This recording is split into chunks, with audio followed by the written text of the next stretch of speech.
Hey everybody, welcome back for another paddle review. Today I will be talking about the newly released Proton Series 4 Roadrunner. But before we jump into that, these reviews do take me a good amount of time and effort, so it'd be greatly appreciated for my channel if you'd smash the subscribe button. Thanks again, and let's get back to the video. This is the fourth major release from Proton, and it is their first Kevlar paddle. I was fortunate enough to get a tour of Proton's headquarters and got this paddle early. With that, I have been playtesting this paddle for the past month. Proton is also the official paddle sponsor for Arizona's MLP team, the AZ Drive, and they sponsor a number of top pros on tour, with notable wins as of late coming from Andre Daescu. Now, let's jump into some specs. This paddle comes in at 15 millimeters. This paddle is also elongated. It has a surface type that is a carbon fiber and Kevlar mixed weave.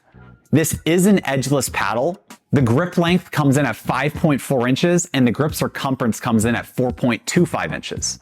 The swing weight of my paddle was 116, with the twist weight being 5.65 and the static weight at 8.1 ounces.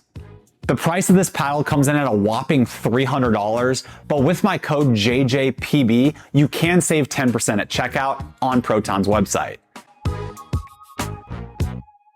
The first thing I noticed with this paddle is just how maneuverable it feels when playing. This is something I really wanted to highlight, as this is an elongated paddle, which often are a bit more head heavy. Now, one of the main reasons for this is that this paddle is edgeless, which does lower the static weight and affects the swing weight and twist weight numbers. But my backhand flicks benefited greatly from this. Now, my favorite thing about this paddle is that the sweet spot on the Series 4 Roadrunner versus other edgeless paddles is amazing.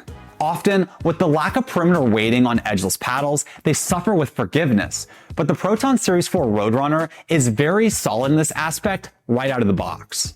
I did, however, still add 2 pieces of lead tape on the throat of this paddle to help open up the sweet spot a little more, and I've been very happy with it. The other thing I wanted to highlight is my spin test, with my results coming back at 2,145 RPMs. Serving with the Series 4 is my favorite aspect of this paddle, as it has really good power and great spin. Unlike my Mod TA15 or my Gearbox Pro Power, I am able to really curve the ball in my serves with less worry of serving the ball out due to the power of the paddle. The elongated face makes dinks and my soft game feel like a breeze. There is just something about a longer face paddle that feels so at home when you are near the kitchen. I feel it really helps my fundamentals, with it being a little easier in my experience to keep the paddle face down to help on those cross-court dinks. There's just something about edgeless paddles that just have such a nice and clean look. The slick blue border around the carbon fiber and Kevlar mixed weave face just makes this paddle pop. The multiple colors going across the face with these graph-like lines just is something I haven't seen from many other paddle designs, so I give Proton props for being a little more original than the bland black paddle faces most companies put out. I think the Series 4 is the best edgeless paddle on the market today.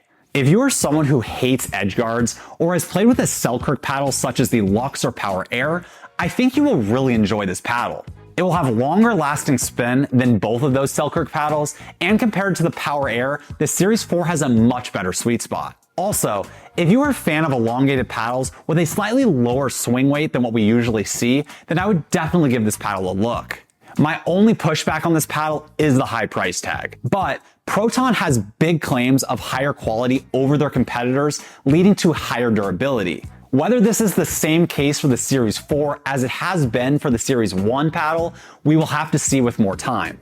Also, if you have been a big fan of Proton paddles in the past, especially the Series 2, and are wanting just a little bit more power, then this is the perfect upgrade for you. If you have played with a Proton paddle in the past, let me know what your experience has been like down in the comments. Also, if you have played with a Proton, I would be really curious to hear how your paddle's durability has held up over several months of gameplay. Lastly, if you have any feedback or questions for me, make sure to drop those down in the comments below as well. Other than that, thank you for watching, and I'll see you next time.